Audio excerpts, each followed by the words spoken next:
Kristaps Rikāns pārliecināja investoru, ka Latvijā vērts ieguldīt, jo te ir talantīgi cilvēki, inženieri. Tagad te atrodas bezvadu produktu izpētes centrs, ko aizrautībā arī pats vada. Rikāns iesaistījis 10 vietējo inženieru, kuri izgudro, patentē un ar jaunražojumiem sekmīgi iespraucas pasaules tirgos. Šogad pasauli iepazina ULAB radīto eleganto rūteri. Kristaps jaunībā sapņoja par dzīvi ASV, tas viņam arī izdevās, izveidojot SAF tehnikas ASV pārstāvniecību. 8 gadus nodzīvoja gan ASV, gan Kanādā.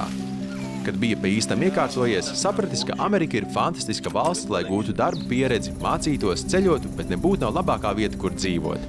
Tikai dzīvojot tā riktīgi tālu prom, tu jau tikai sāc novērtēt tās lietas, ko tu vari dabūt šeit dzimtenē. Kamēr tu esi tikai te un nekur neesi bijis, tev liekas, ka te viss ir slikti, bet tās ir pilnīgi muļķības. Jā, ir dažas sliktas lietas, tur politika un kaut kāda lēmuma ekonomikā un tādas lietas, bet kopumā Latvijā ir milzīgs potenciāls.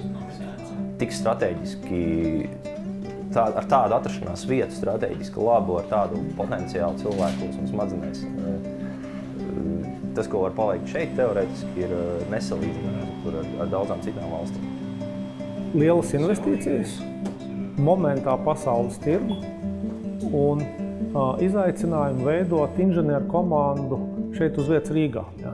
Ja mēs runājam par Ubiquity Latviju, tad nav citu inženieru uzņēmumu, kurš aizņem veselu stāvu lepnākajā banku mājā. Viņš īstenībā ir neredzams, jo visi tie cilvēki strādā globālam tirgum, viņi taisa globālus produktus, bet viņi nelielās šeit. Tas ir viens no iemesliem, kāpēc es nolēmu atgriezties Latvijā. Es to redzēju, saskatīju.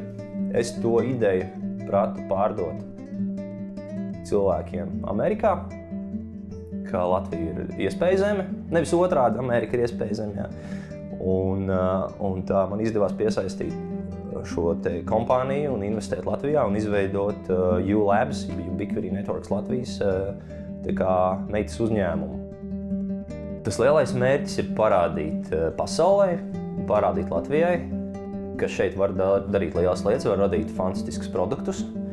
Un lai citi cilvēki šeit to arī apzinās un ņem piemēru un neskrien projām kaut kur uz ārzemēm, bet tomēr palīdz sakārtot procesu šeit, meklēt tos lielos investorus un daram lietas šeit. Kristapam ir svarīgi īstenot savas idejas dzimtenē.